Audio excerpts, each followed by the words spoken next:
Hi guys, welcome to our channel crack judiciary. Unacademy आपके लिए लेकर आया है लेट्स क्रैक पीसीएस जे, जहां पे अब हम आपकी तैयारी करवाने वाले हैं जुडिशियल सर्विस एग्जाम्स की भी। क्रैक जुडिशरी चैनल पे आपको मिलेंगे लेक्चर्स जो कि होंगे कोर लॉ से रिलेटेड, लोकल लॉ से related, translation, everything that you need to crack your exam we are gonna deliver it to you. मेरा नाम है अर्पिता। यूजीसी नेट मैंने क्वालिफाई किया था 2019 में। I have done LLM in criminal law and criminal justice. I have completed BA LLB from Rajiv Gandhi national university of law, Punjab, and my specialisation was in constitutional law. I have qualified MP civil judge mains thrice, and I am your educator for the day. तो आज हम करने वाले हैं personal bars to relief. Specific relief act के under हम काफ़ी सारे क्लासेस ऑलरेडी ले चुके हैं, हम काफ़ी सारे वीडियोस ऑलरेडी बना चुके हैं। हमने अभी तक सेक्शन 15 तक पढ़ लिया है। सेक्शन 15 तक हमने बहुत डिटेल में पढ़ा है। अगर आपने अभी तक वो वीडियोस नहीं देखे हैं तो आप जल्दी से देख लीजिए। सेक्शन 15 तक अगर कोई भी डाउट है तो मुझे बताइएगा, मैं आपके डाउट्स क्लियर करने की कोशिश करूंगी। आज हम करने वाले हैं section 16। Section 16 is another important section. Section 16 पे डायरेक्ट क्वेश्चंस आते हैं। तो सेक्शन 16 स्टार्ट करने से पहले अगर 15 तक आपने देखा हुआ है तो आपके लिए इजी होगा to understand the flow of the sections, क्योंकि हर एक्ट का एक अपना एक अपनी पर्सनालिटी होती है, right? There is a character of every act. तो उस फ्लो में, सेक्शंस के फ्लो में आपको अगर आप अलग से 16 देखेंगे, अलग से 15 देखेंगे तो इतना समझ में नहीं आएगा। इसीलिए आई सजेस्ट कि आप सारे वीडियोस देखिए ताकि आपको बहुत अच्छे से समझ में आए कि ये पूरा एक्ट किस बारे में है, ये पूरा एक्ट क्या कन्वे करने की कोशिश कर रहा है। तो अगर आपने पुराने वीडियोस देख लिए हैं तो अब हम 16 स्टार्ट करते हैं। सेक्शन 16 हमें कह रहा है पर्सनल बार्स टू रिलीफ। जो चैप्टर सेकंड है स्पेसिफिक रिलीफ एक्ट का, उसमें बताया specific performance of contract. Now specific performance के अंडर पहला जो पार्ट था उसमें ये था कि किन कॉन्ट्रैक्ट्स का परफॉर्मेंस कराया जाएगा। इसी के अंडर हमने पार्ट परफॉर्मेंस भी पढ़ा।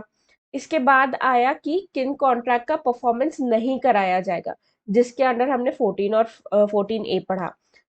उसके बाद आया persons who are not capable of getting specific performance. Now इस पार्ट के अंदर अब हम पढ़ रहे हैं सेक्शन 16। तो सेक्शन 16 क्या कह रहा है? सेक्शन 16 कह रहा है कि पर्सनल बार्स टू रिलीफ, यानी कौन कौन से पर्सन स्पेसिफिक रिलीफ के लिए नहीं आ सकते कोर्ट में, यानी कोर्ट से वो स्पेसिफिक रिलीफ के लिए प्रे नहीं कर सकते। तो जो पहला है ए, देखिए ये कह रहा है specific performance of a contract can not be enforced in favour of a person. A part क्या कह रहा है? Who has obtained substituted performance of a contract under section 20। I hope आप सभी को पता होगा कि 2018 में specific relief act has gone through a major change. Specific performance पहले वाज एन एक्सेप्शन, यानी एक्सेप्शनल सर्कमस्टांस में, क्योंकि ये डिस्क्रिशनरी राइट था कोर्ट का, इसीलिए एक्सेप्शनल सर्कमस्टांसेस में स्पेसिफिक परफॉर्मेंस की डिग्री दे दी जाती थी। लेकिन अब specific performance has become the rule and compensation has become an exception. यानी कोर्ट को ज्यादा से ज्यादा कोशिश ये करनी है कि वो स्पेसिफिक परफॉर्मेंस दे और एक्सेप्शनल सर्कमस्टांसेस में जनरल रिलीफ दे सकता है। जनरल रिलीफ में डैमेजेस या कॉम्पनसेशन कुछ भी हो सकता है। तो सेक्शन 16 कह रहा है कि अगर किसी पर्सन ने सब्स्टिट्यूटेड परफॉर्मेंस ले लिया है, ऑब्टेन कर लिया है, तो फिर वो पर्सन स्पेसिफिक रिलीफ के लिए कोर्ट नहीं आ सकता। इसे एक एग्जाम्पल से समझते हैं। तो लेट्स से ए, यानी कि मैं एक बुटीक खोलना चाह रही हूँ, ऑलराइट, और मैं चाहती हूँ कि बी मुझे टेक्सटाइल सप्लाई करे। किस चीज का कॉन्ट्रैक्ट है ये? टेक्सटाइल के लिए, है ना, कपड़ों के लिए। Now B, for some reason B मुझे टेक्सटाइल सप्लाई नहीं कर पाता। इसके पास मटेरियल खत्म हो गया है, या फिर इसके पास शॉर्टेज हो गई है, या फिर इसके जो वर्कर्स हैं वो स्ट्राइक पे चले गए। So for some reason he is not able to supply me the fabric. Now I find another person, मुझे सी मिल जाता है जो कि मुझे सेम जो प्रोडक्ट मुझे चाहिए था मुझे देने को तैयार है। अब मैं क्या करती हूँ, मैं सी से ले लेती हूँ, सी से मैं अपना कॉन्ट्रैक्ट सी से मैं ये सारा प्रोडक्ट ले लेती हूँ। तो क्या अब जब मैंने सी से ये प्रोडक्ट ले लिया है, क्या अब मैं बी के अगेंस्ट स्पेसिफिक परफॉर्मेंस का केस कर सकती हूँ, सूट कर सकती हूँ फाइल? नहीं। यही हमारा सेक्शन 16A कह रहा है। सेक्शन 16A हमें बता रहा है कि अगर आपने स्पेसिफिक परफॉर्मेंस, अगर आपने कॉन्ट्रैक्ट के अंदर सब्स्टिट्यूटेड सर्विस का ऑप्शन ले लिया है, सब्स्टिट्यूटेड सर्विस ऑब्टेन कर ली है, इन दैट केस आप स्पेसिफिक परफॉर्मेंस नहीं ले सकते, आप स्पेसिफिक परफॉर्मेंस नहीं करा सकते। तो आई होप ये सब चीजें आपको समझ में आई हो। सेक्शन 20 में कुछ चीजें हैं जो आपको पता होनी चाहिए, सेक्शन 20 भी हम बहुत डिटेल में करेंगे। तो लेकिन यहाँ पे थोड़ी सी चीजें जो आपको याद होनी चाहिए, जो आपको पता होना चाहिए। तो सब्स्टिट्यूटेड परफॉर्मेंस ऐसे ही नहीं लिया जा सकता है ना, इसके लिए भी कुछ रूल्स है which you need to follow. तो आपको एक 30 डेज का नोटिस आपको एक सर्व करना पड़ता है in writing to the person who has breached the contract, कि आप सब्स्टिट्यूटेड सर्विस लेने वाले हो। अब ये जो सब्स्टिट्यूटेड सर्विस आप लोगे, इसके लिए पे कौन करेगा? इसके लिए पे भी बी ही करेगा, ये भी आपको उसको बताना पड़ेगा। इसके बाद ही आप सब्स्टिट्यूटेड सर्विस ऑप्ट कर सकते हो। तो आई होप ये क्लियर है, आई होप यहाँ पे कोई डाउट नहीं है। बी पार्ट पे आते हैं। Who has become incapable of performing, यानी कैपेसिटी अब नहीं रही। तो हो सकता है अनसाउंड माइंड का हो गया हो कोई पर्सन, हो सकता है बैंकरप्ट हो गया हो सकता है किसी क्रिमिनल केस के अंडर कन्विक्ट हो गया हो। तो किसी भी तरह की इनकेपेबिलिटी हो सकती है ये इनकेपेबिलिटी और कैसी हो सकती है? इनकेपेबिलिटी हो सकती है ये लीगल हो सकती है, लीगल इनकेपेबिलिटी हो सकती है, मेंटल इनकेपेबिलिटी हो सकती है, फिजिकल इनकेपेबिलिटी हो सकती है। इसको आप नोट डाउन कर लीजिए। Legal, mental and physical. तो इनकेपेबिलिटीज का क्या क्या टाइप हो सकता है? ये सारा, सॉरी, ठीक है, यू गेट दैट राइट। हाँ, इसके बाद ये कह रहा है violets any essential term of the contract, यानी ये किसकी इनकेपेबिलिटी की बात हो रही है? प्लेंटिफ की। प्लेंटिफ कौन है? जो कि कह रहा है कि मुझे स्पेसिफिक परफॉर्मेंस करवाना है। अब ये खुद ही इनकेपेबल हो गया है, यानी ये खुद ही अपना पार्ट परफॉर्म नहीं कर पा रहा है। दूसरी चीज क्या, इसने खुद ही ने क्या किया है? कोई एसेंशियल टर्म वायलेट किया है कॉन्ट्रैक्ट का, या फिर फ्रॉड किया है, या फिर जानबूझ के ऐसा कुछ किया है जो कि कॉन्ट्रैक्ट के अगेंस्ट है। ठीक है, इसको एक एक करके एग्जाम्पल से समझते हैं। तो जैसे कि मान लिए मैंने अभी एग्जाम्पल आपको बताया था ना टेक्सटाइल वाला। तो लेट्स से मैं, अर्पिता, मैंने कॉन्ट्रैक्ट किया है बी से, है ना, टेक्सटाइल का कॉन्ट्रैक्ट था ये। अब इस केस में मैं कहती हूँ बी को कि आप मुझे 1 सितंबर 2021 तक सारा जो प्रोडक्ट है वो मेरे वेयर हाउस पे आप पहुंचा दो।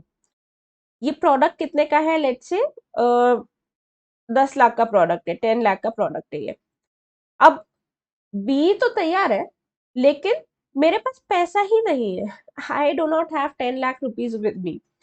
तो इन दैट केस मैं ही इनकेपेबल हो गई हूँ। अब मैं कोर्ट जाती हूँ और मैं कोर्ट में कहती हूँ कि बी से स्पेसिफिक परफॉर्मेंस कराया जाए। तो कोर्ट क्या मुझे स्पेसिफिक परफॉर्मेंस की डिग्री देगा? नहीं देगा, ऑब्वियसली। क्यों? क्योंकि मैं खुद ही अपना पार्ट भी कंप्लीट करने के लिए केपेबल नहीं हूँ। या फिर ऐसा हो सकता है कि फिजिकल कोई प्रॉब्लम हो जाए मुझे ही, या फिर या फिर फिजिकल कोई प्रॉब्लम हो जाए, मेंटल कोई प्रॉब्लम हो जाए, या फिर ये कॉन्ट्रैक्ट में कुछ इशू हो जाए जिसकी वजह से लीगली हम ये कॉन्ट्रैक्ट में एंटर ही ना कर पाए। तो all of that can happen, and in सब वजहों से मुझे स्पेसिफिक परफॉर्मेंस की डिग्री नहीं मिलेगी। तो इसमें इनकेपेबिलिटी किसकी बात है? किसकी इनकेपेबिलिटी की बात हो रही है? उस पर्सन की इनकेपेबिलिटी की बात हो रही है जो कि स्पेसिफिक परफॉर्मेंस की डिग्री मांग रहा है। तो यानी प्लेंटिफ होगा, राइट? जैसे कि मैं थी इस केस में, तो मैंने स्पेसिफिक परफॉर्मेंस की डिग्री मांगी और मैं ही इनकेपेबल थी, इसीलिए मुझे स्पेसिफिक परफॉर्मेंस की डिग्री नहीं मिलेगी। Is this clear? दूसरा एग्जाम्पल ये देखते हैं, violets any essential terms of the contract. तो लेट्स से जैसे फॉर एग्जाम्पल मैं मेरे एम्प्लॉयर कौन है? अनअकैडमी है। Unacademy is my employer, right? Unacademy के कॉन्ट्रैक्ट में फॉर एग्जाम्पल ऐसा अगर मान लीजिए कुछ लिखा है कि मैं किसी और चैनल के लिए लॉ की कोचिंग नहीं लूंगी, लॉ के सब्जेक्ट्स नहीं पढ़ाऊंगी, ये एक एसेंशियल रिक्वायरमेंट है, राइट? अब मैं क्या करती हूँ, मैं किसी और चैनल के लिए भी वीडियो लेक्चर्स बनाने लगती हूँ, अ, उनके लिए रिसर्च करने लगती हूँ।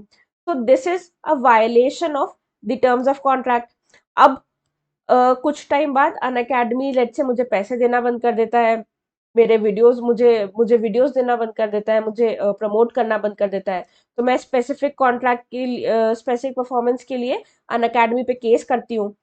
अब इस केस में क्योंकि मैंने ही एसेंशियल टर्म्स वायलेट की थी, मैंने ही अपने कॉन्ट्रैक्ट के अगेंस्ट काम किया था, इसीलिए कोर्ट मुझे स्पेसिफिक परफॉर्मेंस की डिग्री नहीं देगा। क्या ये क्लियर है? कोई यहां तक डाउट है क्या? अगर नहीं तो आगे बढ़ते हैं। नेक्स्ट पार्ट हमें कह रहा है कि एक्ट्स इन फ्रॉड। तो अगेन अनअकैडमी का एग्जाम्पल लेते हैं। अनअकैडमी का नहीं, किसी और चीज का एग्जाम्पल लेते हैं। लेट्स से किसी XYZ कंपनी का ले लेते हैं। तो मैं अर्पिता, मेरे पास डिग्री क्या है? मेरे पास LLM की डिग्री है, LLB की डिग्री है, ठीक है? तो I am a lawyer by profession, right? Now मैं किसी XYZ फर्म में काम करने लगती हूँ। XYZ जो फर्म है, ये मुझे हर महीने के 10 केसेस देता था, लेकिन इसने मुझे अब केसेस देना बंद कर दिया है। अब मैं कोर्ट चली जाती हूँ स्पेसिफिक परफॉर्मेंस के लिए कि मेरे जो टर्म्स एंड कंडीशंस थे हमारे एम्प्लॉयमेंट कॉन्ट्रैक्ट के, उसमें था कि आप मुझे मिनिमम 10 केसेस दोगे हर मंथ, लेकिन अब आप नहीं दे रहे हो, तो अब आप दो। नाउ इट टर्न्स आउट कि मेरे पास ये जो डिग्री है लॉयर की, ये ही फ्रॉड है, यानी ये ही फर्जी है। मैं एक्चुअली मेरे पास मैं लॉयर हूं नहीं, मेरे पास जो डिग्री है वो फेक डिग्री है, वो फर्जी डिग्री है। यहाँ पे क्या हुआ है कि मैंने फ्रॉड किया है।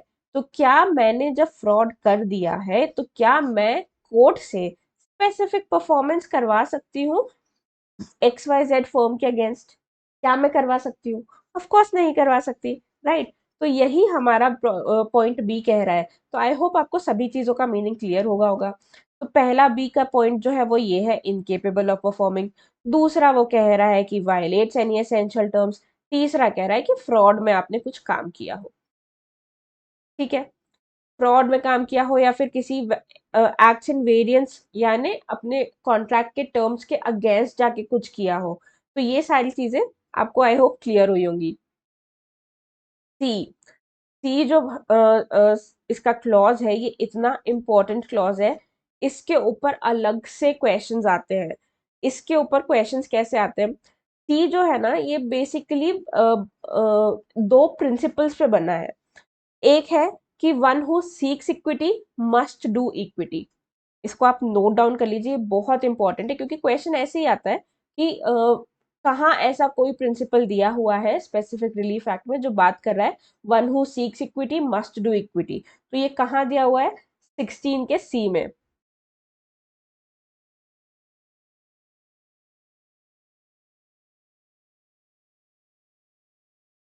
मस्ट डू इक्विटी,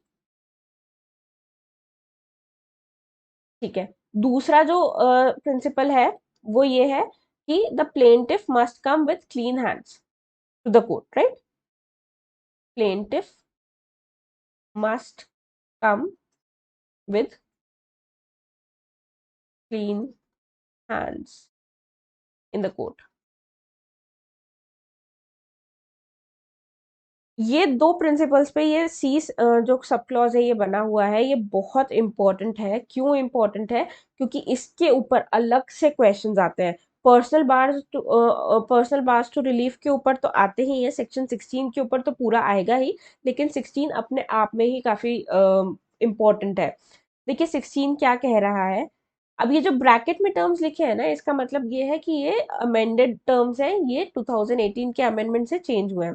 अब ये सी का पहला सी स्टार्ट कैसे हो रहा है, सी कह रहा है who fails to prove the, अब इसको पूरा साथ में पढ़ना है हमें।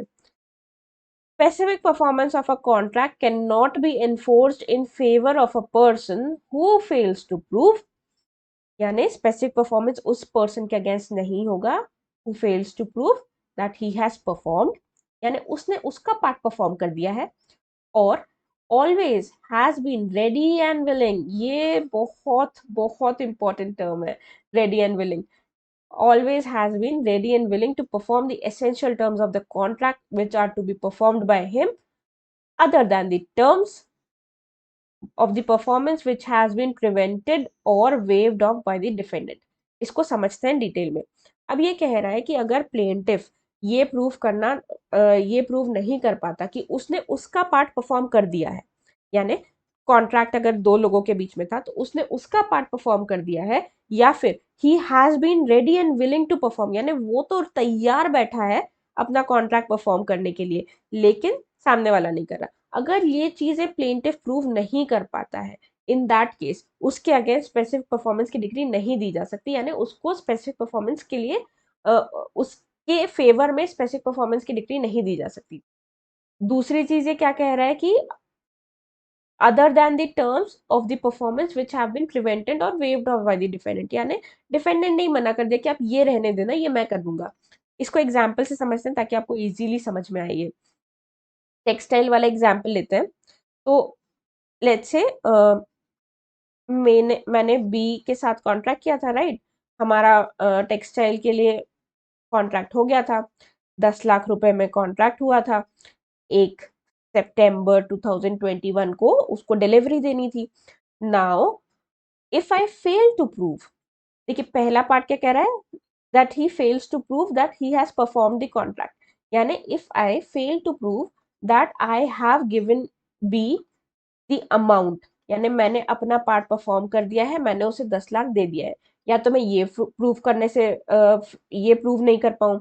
दूसरी चीज क्या कह रहा है, या फिर that I have always been ready and willing, यानी ये मैं प्रूव नहीं कर पाऊं, if I fail to prove कि मेरे पास 10 लाख है उसे देने के लिए, and I have always been ready and willing, मैं बस इसका इंतजार कर रही हूँ कि ये जल्दी से मुझे फैब्रिक दे दे, जल्दी से मुझे सारा मटेरियल दे दे और मैं इसको तुरंत पैसा दे दूंगी। मैं इसको काफी बार फोन कर चुकी हूँ, मैं इससे काफी बार अपडेट्स ले चुकी हूँ, I have always been ready and willing to perform my part of the contract. तो अगर ऐसा है, अगर मैं ये प्रूव नहीं कर पाती हूँ ये चीजें, तो मेरे लिए मुझे स्पेसिफिक परफॉर्मेंस की डिग्री नहीं मिलेगी। अब ये जो पार्ट है ना, ये जो कह रहा है कि प्रिवेंटेड और waived off by the defendant, देखिए इसमें क्या है, ए ने बी, मैंने बी से कहा कि मुझे फैब्रिक चाहिए तो आप मेरे वेयर हाउस पे भेज देना। बी कहता है कि आप मेरा वहां पे एक और वेयर हाउस है, तो मैं वहां से सामान भेज दूंगा, आप वहीं से कलेक्ट कर लेना। तो यानी यहाँ पे डिफेंडेंट ने क्या किया है, डिफेंडेंट ने मेरी एक ड्यूटी वेव ऑफ कर दी है, यानी मुझे एक प्लेस उसको जो प्रोवाइड करनी थी स्टोरेज के लिए कि यहाँ पे आप सामान भेज देना, उसने वो ड्यूटी मेरी वेव ऑफ कर दी है। तो अब इस इस चीज को कोर्ट नहीं देखेगा, आई मीन टू से कि यहाँ पे ये वाला जो पार्ट है कि मेरी ड्यूटी वेव ऑफ हो गई है, इस पार्ट को छोड़ के बाकी सारे पार्ट में मुझे ये बताना पड़ेगा कि मैंने परफॉर्म कर दिया है या फिर मैं रेडी एंड विलिंग हूँ। ये जो पार्ट है स्टोरेज वाला, ये अगर मैं नहीं भी प्रूफ कर पाती हूँ कि मैं रेडी और विलिंग थी इसको जगह देने के लिए, तो भी चलेगा। क्यों? क्योंकि ये तो डिफेंडेंट ने वेव ऑफ कर दिया है, डिफेंडेंट ने कह दिया कि मैं अपने हिसाब से, मैं मेरे पास खुद का एक स्टोरेज है जहां पे मैं रखवा दूंगा सामान, तो ये तो डिफेंडेंट ने कंडीशन वेव ऑफ कर दिया ना, तो इसके लिए मुझे परेशान होने की जरूरत नहीं है। मुझे परेशान किस चीज के लिए होना चाहिए, ये 10 लाख के लिए, यानी मैं रेडी और विलिंग हूँ, मैं ये प्रूफ कैसे करूंगी, how will I prove, I will have to show कि मेरे पास है 10 लाख रुपए, मैंने इससे अपडेट्स लिए हैं, मैंने इससे कॉन्टिन्यूस कॉल्स पे रही हूँ, मैंने इससे बार बार पूछा है कि कब तक मेरा माल आ जाएगा, कब तक हो जाएगा, मैं आपको पैसे कैसे भेज दूँ, किस मोड से आप पैसे लोगे, तो मैं तो हर चीज के लिए तैयार हूँ। तो मुझे ये प्रूफ करना है कि मैंने ये सारी चीजें करी है, ठीक है। ये बहुत इंपॉर्टेंट सेक्शन है, इसमें अगर कोई भी डाउट हो तो आप मुझे पूछिएगा।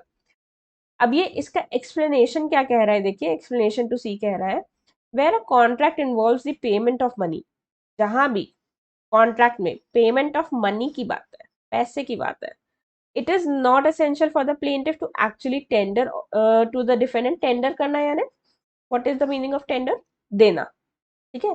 तो जरूरी नहीं है कि प्लेंटिफ को सच में वो 10 लाख रुपए देने पड़े डिफेंडेंट को, सिर्फ ये प्रूफ करने के लिए कि वो रेडी और विलिंग था।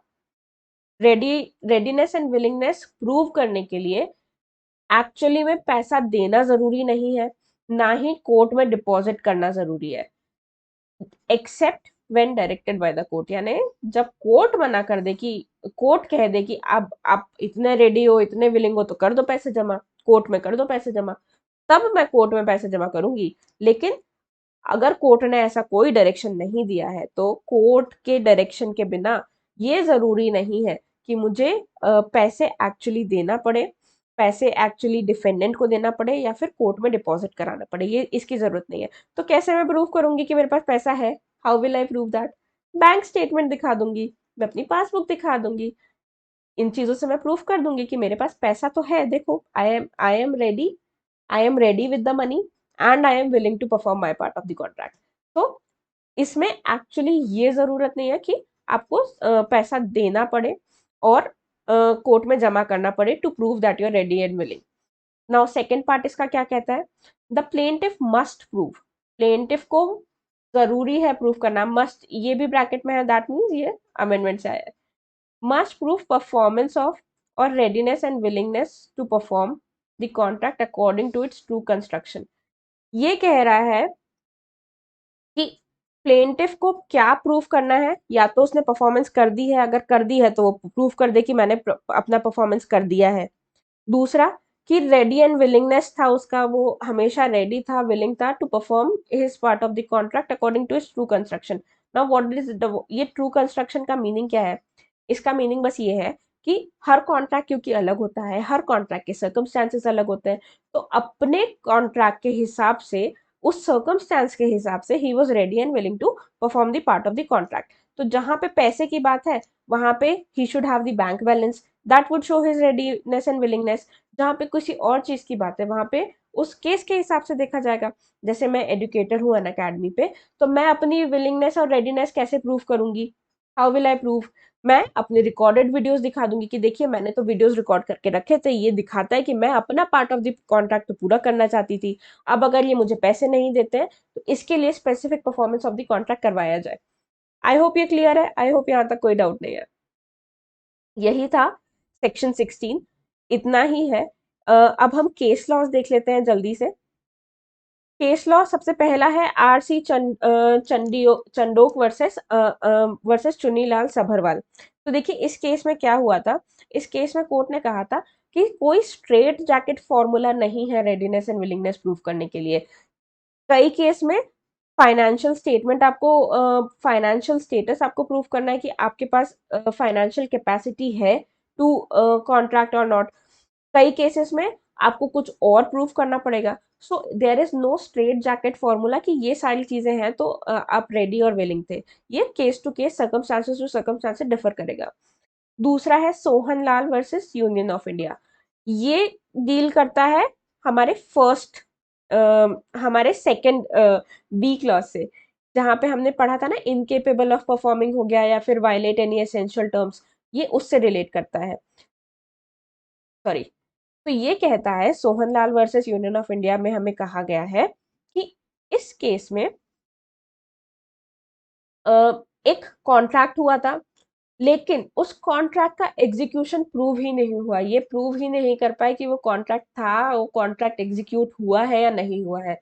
And in absence of proving that execution, in absence of any proof of execution, the court held कि सिंस कॉन्ट्रैक्ट का एग्जीक्यूशन ही प्रूव नहीं हुआ है, which means there is no legal liability to perform for each other, right?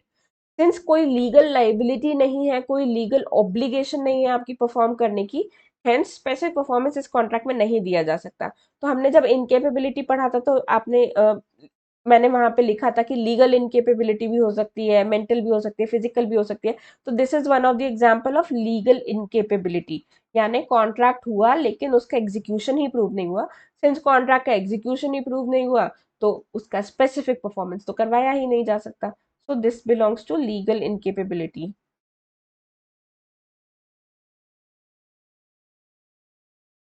ठीक है, last जो case है सुरेंद्र कौर वर्सेस बहादुर सिंह 2019 का केस है, बहुत इंपॉर्टेंट केस है। इस केस में कोर्ट ने ये कहा कि अगर प्लेंटिफ ये कह रहा है कि I may perform my part of the contract, I may, now this may word is very important, right? यानी मैं अपना पार्ट कर सकता हूँ परफॉर्म, वो मैं आगे देखूंगा, लेकिन आप पहले इनका पार्ट परफॉर्म करवा दो। पहले आप डिफेंडेंट से अपना काम करवा दो, उसके बाद आई विल सी कि आई परफॉर्म और नॉट।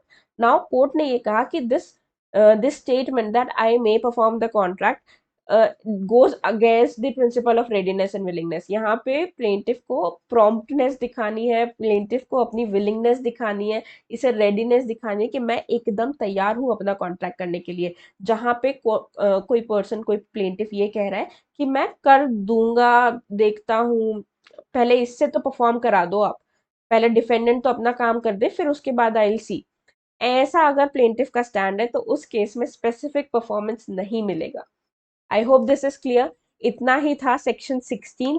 कोई डाउट है तो पूछेगा, अगर लेक्चर पसंद आया है तो लाइक कीजिएगा। मैं अब आपको अनअकैडमी के एडवांटेजेस बताने वाली हूँ। इस वीडियो को लास्ट तक देखिएगा क्योंकि एक बहुत स्पेशल अनाउंसमेंट है at the end of the video. तो आप stay tune, keep watching the video till the end. Unacademy के एडवांटेजेस पहले मैं आपको बता देती हूँ। अनअकैडमी का सबसे बड़ा एडवांटेज तो ये है कि आप घर पे बैठ के अपने कंफर्ट जोन में क्लासेस ले सकते हैं। आपको कहीं जाने की जरूरत नहीं है, आपको कहीं पैंडेमिक में बाहर निकलने की जरूरत नहीं है। लैंग्वेज का कोई बैरियर नहीं है, क्लासेस इंग्लिश में भी है, हिंदी में भी है। आपके सारे डाउट्स अनअकैडमी ऐप पे क्लियर किए जाते हैं। लाइव पोल्स है यहाँ पे जिससे आपके एमसीक्यू की एक्यूरेसी और स्पीड दोनों बढ़ेगी। अनअकैडमी का ऐप जब आप डाउनलोड करेंगे तो आप वहाँ पे स्पेशल क्लासेस एक्सेस कर सकते हैं। स्पेशल क्लासेस बिल्कुल फ्री है, आप वो एक्सेस कर सकते हैं। स्पेशल क्लासेस एक्सेस करने के लिए आपको एक कोड यूज करना है। आप इसके लिए मेरा कोड यूज कर सकते हैं। मेरा कोड यहाँ पे दिया हुआ है ARPI10। ARPI10 is my code, please remember it. इसे याद कर लीजिए। जब भी आप अनअकैडमी ऐप डाउनलोड करें तो स्पेशल क्लासेस अनलॉक करने के लिए मेरा कोड यूज करें। स्पेशल क्लासेस के फीचर्स मैं आपको बता देती हूँ। तो इसका सबसे बड़ा फीचर तो ये है, यहाँ पे आपको हम जो भी पढ़ाएंगे उसके लेक्चर नोट्स आपको मिलेंगे, आपको पीडीएफ में उसके लेक्चर नोट्स मिलेंगे, ताकि आपको लेक्चर्स के नोट्स भी बनाने की जरूरत ना पड़े, आपको उसमें भी टाइम वेस्ट करने को ना मिले। नाउ आपको कोई क्लास मिस नहीं करो क्योंकि आप रिमाइंडर सेट कर सकते हो। पोल्स होते रहते हैं लर्नर्स के लिए, बहुत ज़्यादा हम एमसीक्यूज की तैयारी करवा रहे हैं स्टूडेंट्स की, ताकि प्रीलिम सबका निकल जाए, फिर उसके बाद हम मेंस की भी क्लासेस लेंगे। इसके बाद प्राइसिंग प्लान्स हमारे जो है वो 1 मंथ से लेके 24 मंथ्स तक के हैं। हम सजेस्ट करते हैं कि आप एटलीस्ट 12 मंथ से 24 मंथ तक का पैकेज लीजिए। 12 मंथ्स का अगर आप लेंगे तो वो आपको कंपैरेटिवली काफ़ी रीजनेबल रेट पे मिलेगा। और इसके साथ ही अगर आप मेरा कोड यूज़ करते हैं ARPI10 तो आपको एडिशनल 10% ऑफ मिलेगा। 10% और ज़्यादा ऑफ मिलेगा आपको अगर आप मेरा कोड यूज़ करते हैं। अगर आपको इस वीडियो में कुछ भी इनअप्रोप्रिएट लगा है तो आप डिस्क्रिप्शन में दिए लिंक से इसे रिपोर्ट कर सकते हैं। मैं आपको हमारे बैचेस के बारे में बता देती हूँ। हमारे कुछ बैचेस ऑलरेडी स्टार्ट हो गए हैं। एक्सेलरेटर बैच 11 अगस्त से ही स्टार्ट हो चुका है। एक्सेलरेटर बैच में आपको टॉप एडुकेटर्स पढ़ाने वाले हैं हर तरह के जुडिशियल सर्विस एग्जाम्स के बारे में, चाहे वो डीजेएस हो, एमपी सिविल जज, Chhattisgarh, Bihar, UP, everything they are gonna prepare you.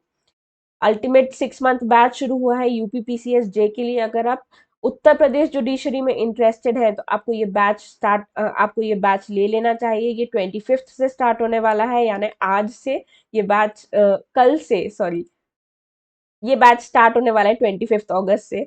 25 अगस्त को अगर 25 अगस्त से आप ये बैच स्टार्ट कर दीजिए अगर आप यूपीपीसीएस जे के लिए तैयारी करना चाह रहे हैं तो। टारगेट राजस्थान जुडिशरी बैच है, ये भी 3 मंथ्स का बैच है, ये 18 से स्टार्ट हो चुका है ऑलरेडी। तो अगर आप राजस्थान की प्रिपरेशन कर रहे हैं तो आपको ये इस बैच का सब्सक्रिप्शन ले लेना चाहिए। आप किसी भी बैच का सब्सक्रिप्शन लें, आप मेरा कोड अगर यूज करेंगे ARPI10 तो आपको एडिशनल 10% ऑफ मिलेगा। अब मैं जिस अनाउंसमेंट की बात कर रही थी वो रहा ये। अनअकैडमी पे अभी ऑफर चल रहा है। अगर आप 12 मंथ्स का सब्सक्रिप्शन लेते हैं तो आपको 1 मंथ का सब्सक्रिप्शन बिल्कुल फ्री मिलेगा। अगर आप 18 मंथ्स का लेते हैं तो आपको 2 मंथ्स का फ्री मिलेगा। 24 मंथ्स में आपको 4 मंथ्स का सब्सक्रिप्शन फ्री मिलेगा। इसके अलावा अगर आप मेरा कोड यूज करते हैं तो आपको एडिशनल 10% भी ऑफ मिलेगा। ये ऑफर सिर्फ 7 दिनों के लिए है, तो मेक श्योर कि आप इस ऑफर को जल्दी से ले लें। बहुत सारे स्टेट्स ने वैकेंसी निकाल दी है। Do not miss on this opportunity. अगर वीडियो आपको पसंद आया है तो प्लीज लाइक करिए, शेयर कीजिए, हमारे चैनल को सब्सक्राइब कीजिए, बेल आइकन दबाना मत भूलिए ताकि आपको कोई भी अपडेट मिस ना हो। All the best, thank you.